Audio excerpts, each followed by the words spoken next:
Toxic ಸಿನಿಮಾದಿಂದ ಏನಿಲ್ಲ ಅಂತಂದ್ರೂ ಒಂದು 15 ನಿಮಿಷದ ಫುಟೇಜ್ಗಳನ್ನು ನಾವು ನೋಡಿದ್ದೀವಿ.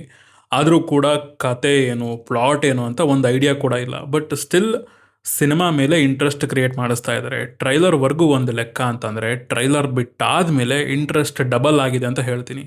ಎಸ್, ಹಾಯ್ ಹಲೋ ನಮಸ್ಕಾರ, ನೀವು ನೋಡ್ತಾ ಇದ್ದೀರಾ ನನ್ನ ಪ್ರಕಾರ. ರಿವ್ಯೂ ಆ್ಯಂಡ್ ಅನಾಲಿಸಿಸ್ ತುಂಬ ಸಿಂಪಲ್ ಆಗಿ ತುಂಬ ಕ್ರಿಸ್ಪ್ ಆಗಿ ನಿಮ್ಮ ಮುಂದೆ ಇಟ್ಟಿದ್ದೀನಿ. ಟ್ರೈಲರ್ ಹೇಗಿದೆಯೋ ಹಾಗೆ ಸಿಂಪಲ್ ಬ್ರೇಕ್ ಡೌನ್ ಇರುತ್ತೆ, ತುಂಬ ಇನ್ ಡೆಪ್ತ್ ಆಗಿರೋದಿಲ್ಲ. ಬಟ್ ನನಗೆ ಈ ಟ್ರೈಲರ್ ನೋಡಿ ಏನೇನು ಎಕ್ಸ್ಪೆಕ್ಟೇಷನ್ ಸೆಟ್ ಆಗಿದೆ, ಹಾಗೆ ರಿಸ್ಕ್ ಫ್ಯಾಕ್ಟರ್ಸ್ ಏನು ಅನ್ನೋದನ್ನು ಕೂಡ ತಿಳಿಸ್ಬಿಡ್ತೀನಿ. ಸೊ ಶುರು ಮಾಡುವ. ಅದಕ್ಕಿಂತ ಮುಂಚೆ ಚಾನಲ್ಗೆ ಫಸ್ಟ್ ಟೈಮ್ ಬಂದಿದ್ರೆ ವಿಡಿಯೋನ ಫುಲ್ ನೋಡಿ, ಇಷ್ಟ ಆದರೆ ಮಾತ್ರ ಸಬ್ಸ್ಕ್ರೈಬ್ ಮಾಡಿಕೊಂಡು ಸಪೋರ್ಟ್ ಮಾಡಿ. ಟ್ರೈಲರ್ ಶುರು ಆಗೋದು ಬಂದು ರಾಯಾ ಆ್ಯಂಡ್ ಅವನ ಮಗನ ಫ್ರೇಮ್ಸಿಂದ. ಮಗ ಸಾರಿ ಕೇಳ್ತಾ ಇದ್ದಾನೆ, ನಿನ್ನ ಮಾತು ಕೇಳ್ತೀನಿ ಅಪ್ಪ, ನನ್ನ ಮೇಲೆ ಸೈಕೆಲ್ಲ ಆಗೋದಕ್ಕೆ ಹೋಗಬೇಡ ಅಂತ ಕೇಳ್ಕೊತಾ ಇದ್ದಾನೆ. ರಾಯ ಗನ್ ಫೈರ್ ಮಾಡೇ ಬಿಡ್ತಾನೆ, ಬಟ್ ಯಾರಿಗೆ ಮಾಡಿದ್ದಾನೆ ಅಂತ ಕ್ಲಾರಿಟಿ ಇಲ್ಲಿ ಸಿಕ್ಕಿಲ್ಲ. ಸೊ ಇಲ್ಲಿ ಏನು ಕನ್ವೆ ಆಯ್ತಪ್ಪ ಅಂತಂದರೆ ಟಿಕೆಟ್ ಏನೋ ಮಾಡಬಾರ್ದು ಮಾಡಿದ್ದಾನೆ ತಪ್ಪನ, ಆ್ಯಂಡ್ ಅದರಿಂದ ರಾಯ ಕಂಪ್ಲೀಟ್ ಹುಚ್ಚ ಆಗೋಗಿದ್ದಾನೆ. ಇಲ್ಲಿ ಲೈಟಾಗಿ ತಂದೆ ಮಗನ ಮಧ್ಯೆ ಒಂದು ಸಣ್ಣ ಘರ್ಷಣೆ ಇದೆ ಅನ್ನೋದನ್ನು ಎಸ್ಟಾಬ್ಲಿಷ್ ಮಾಡಿದರು. ನೆಕ್ಸ್ಟ್ ಕಟ್ ಟು ಟಿಕೆಟ್ದು ಚೈಲ್ಡ್ಹುಡ್ ಫ್ರೇಮ್ಸ್ಗಳು. ಒಂಥರ ಕ್ರೀಪಿಯಾಗಿ ಸ್ಮೈಲ್ ಮಾಡ್ತಾ ಇದ್ದಾನೆ. ಆ್ಯಂಡ್ ನಾದಿಯಾ ಆ್ಯಂಡ್ ಟಿಕೆಟ್ ಮಧ್ಯೆ ಒಂದಷ್ಟು ಫ್ರೇಮ್ಸ್ ಇದೆ, ಆ್ಯಂಡ್ ಅದರಲ್ಲಿ ನಾದಿಯಾ ಆ್ಯಂಡ್ ರಾಯ ದೂರ ಆಗಿದ್ದಾರೆ ಅನ್ನೋದು ಕ್ಲಿಯರ್ ಆಗಿ ಕನ್ವೆ ಆಗ್ತಾ ಇದೆ. Then cut to Raya and ಗಂಗಾದು ಚೈಲ್ಡ್ಹುಡ್ ಎಪಿಸೋಡ್ಸ್ ಇರೋ ಫ್ರೇಮ್ಸ್ಗಳು. ಆ್ಯಂಡ್ ಅಲ್ಲಿಂದ ಅವರು ಸಿಟಿನ ಹೇಗೆ ಕಂಟ್ರೋಲ್ಗೆ ತಗೋತಾರೆ, ಈ ಜರ್ನಿಲಿ ಯಾರ್ಯಾರನ್ನೆಲ್ಲ ಎದುರು ಹಾಕ್ಕೋತಾರೆ ಅನ್ನೋದು ಗೊತ್ತಾಗುತ್ತೆ. ಒಂದು ಫ್ಯಾಮಿಲಿನ ಎದುರು ಹಾಕೋತಾರೆ, ಆ್ಯಂಡ್ ಅದರಲ್ಲಿ ಕಾಣಿಸ್ಕೊಳ್ಳೋ ಮೈನ್ ವಿಲನ್ ಬಂದ್ಬಿಟ್ಟು ನಮ್ಮ ಎಲಿಜಬೆತ್ ಅಕ್ಕ. ಒಂದು ಇಂಪಾರ್ಟೆಂಟ್ ವಿಚಾರ ಏನು ಅಂತಂದರೆ ಟ್ರೈಲರಲ್ಲಿ ಎಲಿಜಬೆತ್ ಅಕ್ಕನ ಕ್ಯಾರೆಕ್ಟರ್ನ ತುಂಬ ಅಂಡರ್ ಪ್ಲೇ ಮಾಡಿದ್ದಾರೆ ಅಂತ ಅನ್ನಿಸ್ತು. ಜಾಸ್ತಿ ಏನು ರಿವೀಲ್ ಮಾಡಿಲ್ಲ ಆ ಕ್ಯಾರೆಕ್ಟರ್ದು, ವಿಚ್ ಇಸ್ ಗುಡ್ ಅಂತ ಹೇಳ್ತೀನಿ. ದೆನ್ ಕಟ್ ಟು ರಾಯನ ಲವ್ ಇಂಟ್ರೆಸ್ಟ್ನ ತೋರಿಸೋ ಫ್ರೇಮ್ಸ್ಗಳಿವೆ. ಬಟ್ ಅಲ್ಲಿ ಇಂಟ್ರೆಸ್ಟಿಂಗ್ ಅಂತ ಅನಿಸಿದ್ದು ನನಗೆ ಅದನ್ನು ನರೇಟ್ ಮಾಡೋದು ಬಂದು ಟಿಕೆಟ್ ಕ್ಯಾರೆಕ್ಟರ್. ಹೌದು, ಟಿಕೆಟ್ ಅದನ್ನು ನರೇಟ್ ಮಾಡ್ತಾ ಇದ್ದಾನೆ, ಬಟ್ ಯಾರಿಗೆ ಮಾಡ್ತಾ ಇದ್ದಾನೆ ಗೊತ್ತಿಲ್ಲ. ಇದರ ನಂತರ ರೆಬೆಕಾ, ರಾಯ ಆ್ಯಂಡ್ ನಾದಿಯಾ ಇವ್ರುಗಳ ಮಧ್ಯೆ ಇರೋ ಒಂದಷ್ಟು ಫ್ರೇಮ್ಸ್ಗಳಿವೆ.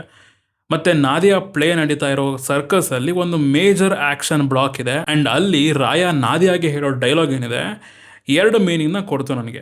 ಒಂದು, ಅವಳನ್ನು ನೋಡಿ ಫಿದಾಗಿ ನಾರ್ಮಲ್ ಆಗಿ ಹೇಳ್ತಾ ಇದ್ದಾನೆ ಅಂತ ಅನಿಸುತ್ತೆ.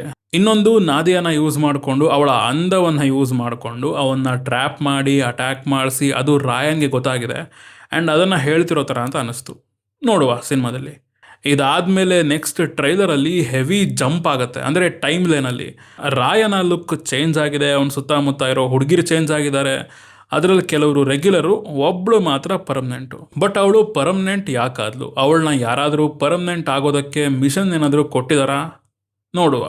Next Rebecca emotional breakdown ಆಗಿರೋದು ಕಾಣಿಸುತ್ತೆ. ಅದ್ರ ಜೊತೆಗೆ ಆ್ಯಕ್ಷನ್ ಮಾಂಟೇಜ್ ಕಟ್ಸ್ಗಳು ಬಿದ್ದಿವೆ. ಒಂದೊಂದು ಆ್ಯಕ್ಷನ್ಗಳು ತುಂಬ ಬ್ರೂಟಲ್ ಆಗಿದೆ, ಆ್ಯಂಡ್ ಅಷ್ಟೇ ಮ್ಯಾಡ್ನೆಸ್ ಅದರಲ್ಲಿ ತುಂಬಿದೆ. ಕಾರ್ ಚೇಸ್ ಸೀಕ್ವೆನ್ಸ್ಗೆ ನಾನು ತುಂಬ ಎಕ್ಸೈಟ್ ಆಗಿದ್ದೀನಿ. ಇನ್ನು ನೆಕ್ಸ್ಟ್ ಬಂದು ತುಂಬ ಸಿವಿಲೈಸ್ಡ್ ಸೀನ್ ಇದೆ. ಅದಾದಮೇಲೆ ಟ್ರೈಲರ್ ಏನಿದೆ ಕಂಪ್ಲೀಟ್ ಕೇಯಾಸ್ ಮೋಡ್ಗೆ ಎಂಟರ್ ಆಗುತ್ತೆ.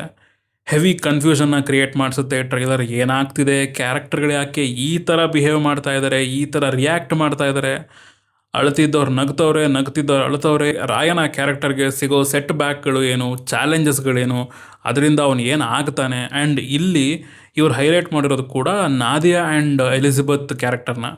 ಇವರಿಬ್ಬರು ಇನ್ವಾಲ್ವ್ ಆಗಿ ರಾಯನ ಮೇಲೆ ರಿವೆಂಜ್ ತಗೊಳ್ತಾ ಇದ್ದಾರಾ, ಏನು ಕತೆ ಅಂತ ಅನ್ಸೋಕೆ ಶುರುವಾಯ್ತು ನನಗೆ. ದೆನ್ ಆ ಗ್ಯಾಪಲ್ಲಿ ಟಿಕೆಟ್ ಎಂಟ್ರಿ. ಆ ಕ್ಯಾರೆಕ್ಟರ್ ಇನ್ನೊಂದು ಮೆಂಟ್ಲ್ ಕ್ಯಾರೆಕ್ಟರ್ ಥರ ಕಾಣಿಸ್ತಾ ಇದೆ. ಕಂಪ್ಲೀಟ್ ಬೀಸ್ಟ್ ಮೂಡಲ್ಲಿದ್ದಾನೆ ಮನುಷ್ಯ. ನೆಕ್ಸ್ಟ್ ಟಿಕೆಟ್ ವರ್ಸಸ್ ರಾಯದು ಕೆಲವೊಂದು ಫ್ರೇಮ್ಸ್ನ ಹಾಕಿದ್ದಾರೆ. ಅಲ್ಲಿ ಇಂಟ್ರೆಸ್ಟಿಂಗ್ ಅಂತ ಅನಿಸಿದ್ದು ಒಂದು ಡೈಲಾಗ್ ಬಂತು, ನಿನ್ನ ಮುಖದ ಮೇಲಿರೋ ಬಣ್ಣನ ಅಳಸಾಕು, ನಿನ್ನ ಜೋಕರಲ್ಲ ಬಾಸ್ಟರ್ಡ್ ಅಂದ್ಲು. ಸೊ ಇದನ್ನು ನಾದಿಯಾ ಬಂದ್ಬಿಟ್ಟು ಟಿಕೆಟ್ಗೆ ಹೇಳಿರೋದು ಅಂತ ಅನ್ಕೊತೀನಿ. ಬಾಸ್ಟರ್ಡ್ದು ಲಿಟ್ರಲ್ ಮೀನಿಂಗ್ ಬಂದ್ಬಿಟ್ಟು ಮದುವೆ ಆಗದೆ ಇರೋ ಪೇರೆಂಟ್ಸ್ಗೆ ಹುಟ್ಟಿರೋ ಮಗು. ಅರ್ಥ ಆಯಿತು ಅಂತ ಅನಿಸುತ್ತೆ. ಸೊ ರಾಯ ಆ್ಯಂಡ್ ನಾದಿಯಾನ ಮದುವೆ ಆಗಿಲ್ಲ. ಬಟ್ ಅಂದ್ರೆ ಒಂದು ಕನ್ಫ್ಯೂಷನ್ ಇದೆ, ಈ ಟಿಕೆಟ್ ಕ್ಯಾರೆಕ್ಟರ್ ಹುಟ್ಟಿರೋದು ನಾದಿಯಾಗೇನಾ ಅಥವಾ ರೆಬೆಕಾಗ ಅಥವಾ ಮತ್ತಿನ್ಯಾರಿಗೆ ಅಂತ. ಸೊ ನೋಡುವ, ಕ್ಲಾರಿಟಿ ಸಿಗುತ್ತೆ. ಅದು ಏನಾದರೂ ಟ್ವಿಸ್ಟ್ ಆಗಿರಬಹುದು. ಇದ್ರ ಜೊತೆಗೆ ರಾಯ ತನ್ನ ಆಯ್ಕೆಗಳ ಮೂಲಕ ಸುಮಾರು ಜನಕ್ಕೆ ಮೋಸ ಮಾಡಿದ್ದಾನೆ.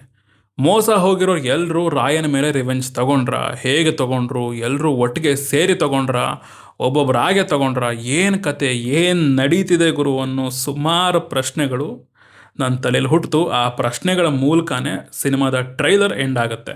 One of the finest trailer cut ಅಂತ ಹೇಳ್ತೀನಿ. ಪ್ರತಿ ಫ್ರೇಮ್ಸ್ಗಳು ನೋಡೋ ಆಡಿಯನ್ಸ್ಗೆ ಟೀಸ್ ಮಾಡಿ ಇಷ್ಟೊಂದು ಕ್ವೆಶನ್ಸ್ಗಳನ್ನು ತಂದು ತಲೆಯಲ್ಲಿ ತುರುಕಿ ಹೋಗ್ತಾ ಇದೆ. ನಿಮ್ಗೆ ಏನನ್ಸುತ್ತೆ ಅಂತಂದರೆ, ಇಷ್ಟೊಂದು ಲೆಂತ್ ಇದೆ, ಇಷ್ಟೊಂದು ನೋಡಿದ್ದೀವಿ ಟ್ರೈಲರ್ನ, ಇಷ್ಟೊಂದೆಲ್ಲ ತೋರಿಸಿದ್ದಾರೆ, ಬಟ್ ಏನು ಕ್ಲಾರಿಟಿನೇ ಸಿಗ್ತಾ ಇಲ್ಲ, ಎಷ್ಟೊಂದು ಕ್ವೆಶನ್ಗಳು ತಲೆಯಲ್ಲಿ ಹುಟ್ಟುತ್ತಾ ಇದೆ. ಈ ಒಂದು ಅಪ್ರೋಚ್ ಬಂದು ಟ್ರೈಲರ್ ಆಡಿಯನ್ಸ್ ತಲೆಯಲ್ಲಿ ಉಳಿಯೋ ಹಾಗೆ ಮಾಡುತ್ತೆ. ಅದು ಮಾಡಲಿಲ್ಲ ಅಂತಂದ್ರೂ ಈ ರಿವ್ಯೂ ನೋಡಿದ್ರೆ ಒಂದು ಸ್ವಲ್ಪ ಕ್ವೆಶನ್ಸ್ ಅಂತೂ ನಿಮಗೂ ಬರುತ್ತೆ. ಸೊ ಈಗ ಟ್ರೈಲರ್ ಸೆಟ್ ಮಾಡಿರೋ ಎಕ್ಸ್ಪೆಕ್ಟೇಷನ್ಸ್ಗೆ ಬಂದ್ಬಿಡ್ತೀನಿ. First, the actor Yash. Yash ತಮ್ಮ ಕಂಫರ್ಟ್ ಝೋನಿಂದ ಹೊರಗೆ ಬಂದು ಸುಮಾರು ಸಾಹಸಗಳನ್ನು ಮಾಡಿದ್ದಾರೆ ಸಿನಿಮಾದಲ್ಲಿ. ಅದು ಟ್ರೈಲರಲ್ಲೇ ಕಾಣಿಸ್ತಾ ಇದೆ. ಹೀರೋ ವಿಲನ್ ಎರಡೂ ಕ್ಯಾರೆಕ್ಟರ್ಗಳನ್ನು ಪ್ಲೇ ಮಾಡೋದು, ಅದರಲ್ಲೂ ತುಂಬ ವೇರಿಯೇಷನ್ಸ್ ಇರೋ ಪಾತ್ರಗಳು, ತುಂಬ ರಿಕ್ವೈರ್ಮೆಂಟ್ ಇರುವಂತಹ ಪಾತ್ರಗಳು ಪರ್ಫಾರ್ಮೆನ್ಸ್ಗೆ, ಸ್ಪೆಷಲಿ ರಾಯ, ಇದೆಲ್ಲದನ್ನು ಹೇಗೆ ಹ್ಯಾಂಡಲ್ ಮಾಡಿರ್ತಾರೆ ಆ್ಯಸ್ ಅನ್ ಆ್ಯಕ್ಟರ್ ಅನ್ನೋದನ್ನು ನೋಡೋದಕ್ಕೆ ನಾನು ಹೆವಿ ಎಕ್ಸೈಟ್ ಆಗಿದ್ದೀನಿ. ಟಿಕೆಟ್ ಕ್ಯಾರೆಕ್ಟರ್ ಎನರ್ಜಿ, ಆ ಫೋರ್ಸ್ನ ಆದಷ್ಟು ಬೇಗ ನೋಡಬೇಕು ಅನ್ನೋ ಒಂದು ಎಕ್ಸೈಟ್ಮೆಂಟ್ ಕಾಣಿಸ್ತಾ ಇದೆ ನನ್ನಲ್ಲಿ. ಇವನ್ ಎಲ್ಲರೂ ಪರ್ಫಾರ್ಮೆನ್ಸ್ ಕೂಡ ಹೇಗೆ ಬಂದಿರುತ್ತೆ ಅನ್ನೋದನ್ನು ನೋಡೋದಕ್ಕೆ ನಾನು ಕಾಯ್ತಾ ಇದ್ದೀನಿ. ಸ್ಪೆಷಲಿ ಕಿಯಾರಾ ಅಡ್ವಾಣಿ ಅವ್ರದ್ದು ತುಂಬ ಹೈಪ್ ಕೊಡ್ತಾ ಇದ್ದಾರೆ, ನೋಡುವ ಹೇಗಿರುತ್ತೆ ಅವ್ರದ್ದು ಅಂತ. Next, the drama. ಸುಮಾರು ಕ್ಯಾರೆಕ್ಟರ್ಗಳಿವೆ, ಸಾಕಷ್ಟು ಎಮೋಷನ್ಸ್ ಇವೆ, ಎಲ್ಲ ಕ್ಯಾರೆಕ್ಟರ್ಗಳಲ್ಲೂ ಒಂದೊಂದು ಮಿಸ್ಟ್ರಿ ಅನ್ನೋದು ಕಾಣಿಸ್ತಾ ಇದೆ, ಒಂದು ಪೇಯ್ನ್ ಅನ್ನೋದು ಕಾಣಿಸ್ತಾ ಇದೆ. ಅದನ್ನೆಲ್ಲ ಹೇಗೆ ತೋರಿಸಿರ್ತಾರೆ, ಹೇಗೆ ಕನೆಕ್ಟ್ ಮಾಡಿರ್ತಾರೆ, ಅದಕ್ಕೆಲ್ಲ ರೀಸನ್ ಏನು, ಅವುಗಳನ್ನು ಯೂಸ್ ಮಾಡಿಕೊಂಡು ಡ್ರಾಮಾ ಅನ್ನೋದನ್ನು ಹೇಗೆ ಬಿಲ್ಡ್ ಮಾಡಿರ್ತಾರೆ ಅನ್ನೋದನ್ನು ನೋಡೋದಕ್ಕೆ ನಾನು ಕಾಯ್ತಾ ಇದ್ದೀನಿ. ತುಂಬ ಡೀಪ್ ಆಗಿರುತ್ತೆ, ಡಿಸ್ಟರ್ಬಿಂಗ್ ಆಗಿರುತ್ತೆ, ಟಾಕ್ಸಿಕ್ ಆಗಿರುತ್ತೆ ಅಂತ ಹೇಳ್ತಾ ಇದ್ದಾರೆ. ನೋಡುವ ಒಂದು ಕೋರ್ ಡ್ರಾಮಾದಲ್ಲಿ ಹೇಗೆ ಬ್ಲೆಂಡ್ ಮಾಡಿರ್ತಾರೆ ಇದನ್ನೆಲ್ಲ ಅಂತ. Next, the action. ಫೈಟ್ಸಲ್ಲಿ, ಆ್ಯಕ್ಷನಲ್ಲಿ ನಾನು ಕಾಂಪ್ರಮೈಸ್ ಆಗೋದೇ ಇಲ್ಲ. ಥಿಯೇಟ್ರಿಕಲ್ ಎಕ್ಸ್ಪೀರಿಯನ್ಸ್ಗೆ ಮ್ಯಾಚ್ ಆಗೋ ವೈಬ್ಸ್ ಕೊಡಲೇಬೇಕು, ಬ್ರುಟಾಲಿಟಿ ಇರಬೇಕು, ಸ್ಟೈಲ್ ಇರಬೇಕು, ಹೊಡಿತಾ ಇದ್ದರೆ ಹೊಡ್ತಾ ಬಂದು ನಮಗೆ ಬೀಳ್ತಿರೋ ಹಾಗೆ ಫೀಲ್ ಆಗಬೇಕು. ಆ್ಯಂಡ್ ಇದ್ರ ಜೊತೆಗೆ ಆ್ಯಕ್ಷನ್ಗೆ ಒಂದು ಪ್ರಾಪರ್ ರೀಸನಿಂಗ್ ಇರಬೇಕು, ಸ್ಟೇಕ್ಸ್ನ ನೀಟಾಗಿ ಸೆಟ್ ಮಾಡಿರಬೇಕು, ಒಂದು ಎಮೋಷನ್ ಕ್ಯಾರಿ ಆಗಬೇಕು. ಇದೆಲ್ಲ ವರ್ಕ್ ಆದರೆ ಆ್ಯಕ್ಷನ್ ಖಂಡಿತ ವರ್ಕ್ ಆಗುತ್ತೆ. ಇಲ್ಲ ಅಂತಂದರೆ action without N emotion is complete motion. ಇಂಥವು ಹೇಳೋಕ್ಕೆ ಕರೆಕ್ಟಾಗಿದ್ದೀನಿ, ಹೇಳೋ ಟೈಮಿಗೆ ವಿಡಿಯೋ ಬಿಡಲ್ಲ. ಇದ್ರ ಜೊತೆಗೆ ರವಿ ಬಸ್ರೂರವರ ಮ್ಯೂಸಿಕ್ಗೆ ಕೂಡ ನಾನು ಎಕ್ಸೈಟ್ ಆಗಿದ್ದೀನಿ. ಟ್ರೈಲರಲ್ಲಿ ಅದು ಕಾಣಿಸಿಲ್ಲ, ಕಂಪ್ಲೀಟ್ಲಿ ಅವರೇ ಒಂದು ಟ್ರ್ಯಾಕ್ನ ಪರ್ಚೇಸ್ ಮಾಡಿ ಆ ಒಂದು ಟ್ರ್ಯಾಕ್ನ ಇದಕ್ಕೆ ಹಾಕಿದ್ದಾರೆ ಅಷ್ಟೇ. ಇದರಲ್ಲಿ ಏನು ರವಿ ಬಸ್ರೂರವರ ಕೆಲಸ ನನಗೆ ಅಷ್ಟೊಂದು ಕಾಣಿಸ್ತಾ ಇಲ್ಲ, ಬಟ್ ಟೀಸರಲ್ಲಿ ಇದ್ದಿದ್ದು ಬಿ ಜಿ ಎಮ್ಗಳು ಸಖತ್ತಾಗಿದ್ವು. ಸೊ ನೋಡಬೇಕು ಥಿಯೇಟ್ರಿಕಲ್ ಎಕ್ಸ್ಪೀರಿಯನ್ಸ್ ಹೇಗಿರುತ್ತೆ ಅಂತ. ಯಾಕೆಂದರೆ ಆ ಮನುಷ್ಯ ಡ್ರಾಮಾ ಅನ್ನೋದು ಕರೆಕ್ಟಾಗಿ ಬಿದ್ದುಬಿಟ್ರೆ ಭಯಂಕರ ಕೊಡ್ತಾನೆ. ಇವನ್ ಸಲಾರಲ್ಲಿ ಅದನ್ನು ಎಕ್ಸ್ಪೀರಿಯನ್ಸ್ ಮಾಡಿದ್ವಿ ನಾವು. ಸೊ ನೋಡುವ ಇಲ್ಲಿ ಹೇಗಿರುತ್ತೆ ಅಂತ. ಸೊ ಇವು ಬೇಸಿಕಲಿ ನಾನು ಹಿಡ್ಕೊಂಡಿರೋ ಸಿಂಪಲ್ ಎಕ್ಸ್ಪೆಕ್ಟೇಷನ್ಸ್ಗಳು. ಇದ್ರ ಜೊತೆಗೆ ಗ್ರಿಪ್ಪಿಂಗ್ ನರೇಷನ್ನು, ಟ್ವಿಸ್ಟ್ಗಳು, ಹೈ ಮೂಮೆಂಟ್ಗಳು, ಹಾರ್ಡ್ ಹಿಟ್ಟಿಂಗ್ ಸೀನ್ಸ್ಗಳು, ಇದೆಲ್ಲ part of the screen play ಇರಲೇಬೇಕು ಅಂತ ಕೇಳ್ಕೊತೀನಿ. ನೆಕ್ಸ್ಟ್, ಕೆಲವೊಂದಷ್ಟು ರಿಸ್ಕ್ ಫ್ಯಾಕ್ಟರ್ಸ್ಗಳಿವೆ, ಅದನ್ನು ಕೂಡ ತಿಳಿಸ್ಬಿಡ್ತೀನಿ ಬನ್ನಿ. First, time frame. ಅಂದರೆ ಆ ಸಿನಿಮಾದ ಟೈಮ್ ಲೈನ್ ಏನಿದೆ, 2 ಜನ್ರೇಷನ್ನ ಕವರ್ ಮಾಡುವಂತಹ ಕತೆ. ರಾಯನ ಚೈಲ್ಡ್ಹುಡ್ ಇದೆ, ರಾಯನ ಅಡಲ್ಟ್ಹುಡ್ ಇದೆ, ಅದು ನೆಕ್ಸ್ಟ್ ಲೆವೆಲಲ್ಲಿದೆ ಅಂತ ಅಂದ್ಕೊಳ್ಳಿ. ದೆನ್ ಅವ್ರ ಮಗ ಟಿಕೆಟ್ ಚೈಲ್ಡ್ಹುಡ್, ಅದಾದಮೇಲೆ ಅಪ್ಪ ವರ್ಸಸ್ ಮಗ. ಏನಿಲ್ಲ ಅಂತಂದ್ರೂ ಒಂದು 40-50 ವರ್ಷದ ಟೈಮ್ ಲೈನ್ನ ಕವರ್ ಮಾಡಬೇಕು. ಜಸ್ಟ್ ಕಥೆಯಲ್ಲಾಗೋದಿಲ್ಲ, ಸ್ಟೋರಿ ಟೆಲ್ಲಿಂಗಿಗೆ ಯೂಸ್ ಮಾಡ್ಕೊಳ್ಳೋ ಪ್ರತಿ ಎಲಿಮೆಂಟ್ಗಳು ಕೂಡ ಈ ಜರ್ನಿಲಿ ಟ್ರಾವೆಲ್ ಆಗಬೇಕು. ಇದನ್ನೆಲ್ಲ ಸರಿಯಾಗಿ ಹ್ಯಾಂಡಲ್ ಮಾಡಿರಬೇಕು, ಇಲ್ಲಾಂದರೆ ಕಷ್ಟ ಆಗುತ್ತೆ. ಆ್ಯಂಡ್ ಆಲ್ಸೋ ಆಗಲೇ ಹೇಳಿದ ಹಾಗೆ ಒಂದು 40-50 ವರ್ಷದ ಟೈಮ್ ಲೈನ್ ಇರೋ ಕತೆ, ಯಾವ್ಯಾವ್ದನ್ನ ತೋರಿಸ್ಬೇಕು, ಯಾವ್ದನ್ನ ಸ್ಕಿಪ್ ಮಾಡಬೇಕು ಅನ್ನೋದನ್ನೆಲ್ಲ ಚೆನ್ನಾಗೇ ಹ್ಯಾಂಡಲ್ ಮಾಡಿರ್ತಾರೆ ಅಂತ ಅಂದ್ಕೊಂಡಿದ್ದೀನಿ. ತುಂಬ ಜಂಪ್ ಇರುತ್ತೆ ಆಬ್ವಿಯಸ್ಲಿ, ಬಟ್ ಅದು ತುಂಬ ವಿಸಿಬಲ್ ಆಗಿ ಕಾಣಿಸ್ದೆ, ಫ್ಲೋ ಅಲ್ಲಿ ಗೊತ್ತಾಗದೇ ಇರೋ ಥರ ಇದ್ದರೆ ಚೆನ್ನಾಗಿರುತ್ತೆ ಅಂತ ಹೇಳ್ತೀನಿ. Next, the genre. ತುಂಬ ಜನ ಇದೊಂದು ಪ್ಯೂರ್ ಆ್ಯಕ್ಷನ್ ಗ್ಯಾಂಗ್ಸ್ಟರ್ ಡ್ರಾಮಾ ಅಂತ ಅಂದ್ಕೊಂಡಿದ್ರು.